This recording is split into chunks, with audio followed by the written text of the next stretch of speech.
નમસ્કાર ખેડૂત મિત્રો, આપ જોઈ રહ્યા છો કૃષિને લગતા મહત્વના સમાચાર તરફ નજર ફેરવીએ તે પહેલા વિડીયોને લાઇક અને ચેનલને સબસ્ક્રાઇબ કરવાનું ભૂલતા નહીં।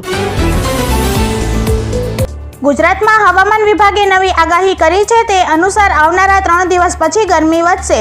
તે દરમિયાન તાપમાનમાં 2 થી 3 ડિગ્રીનો વધારો થશે। ગરમી વધતા લોકોને પરસેવે રેબઝેબ થવાનો વારો આવવાનો છે।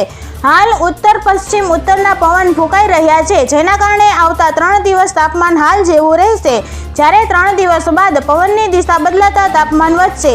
આ આગાહી મુજબ હાલ રાજ્યમાં વરસાદની કોઈ સંભાવના નથી। આ વર્ષનો હોળીનો વર્તારો। હિન્દુ પરંપરા મુજબ હોળીની જ્વાળા જેટલી ઊંચી જાય તેના પરથી આવતા વર્ષનો વર્તારો નક્કી થાય છે।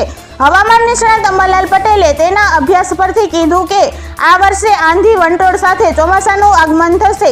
આ વર્ષે વરસાદ સારો રહેશે, ખાસ કરીને સપ્ટેમ્બર મહિનામાં। મે મહિનામાં આંધી વંટોળનું જોર વધારે રહેશે। આ વર્ષે હોળીની જ્વાળા પશ્ચિમ દિશા તરફ જતી હતી, જે સારા વરસાદના સંકેત છે। ગરમી પણ તીવ્ર પડશે।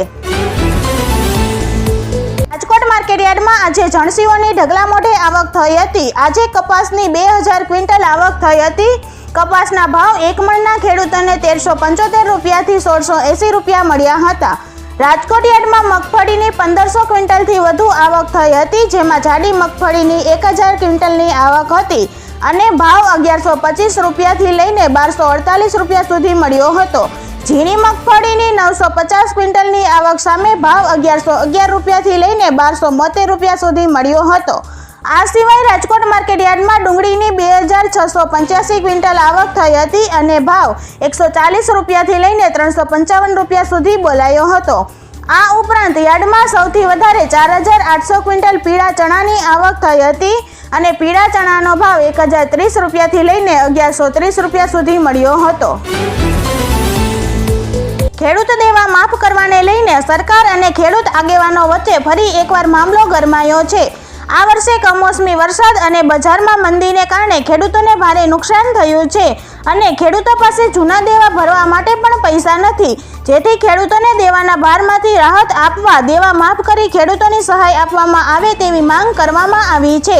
જ્યારે છેલ્લા 15 વર્ષમાં દરેક રાજ્યોમાં ખેડૂત દેવા માફ થાય છે, પણ આપણા ગુજરાતમાં કેમ નથી થતું? જ્યારે આ વખતે ગુજરાત રાજ્યમાં લોકસભાની ચૂંટણી યોજાવાની છે, જેને ધ્યાનમાં રાખીને રાજ્યના લોકસભાની ચૂંટણી પહેલા દેવા માફી અંગે નિર્ણય લેવામાં આવી શકે છે।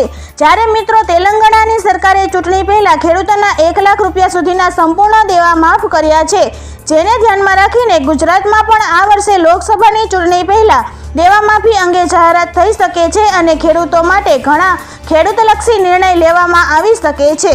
આભાર ખેડૂત મિત્રો। જય જવાન જય કિસાન।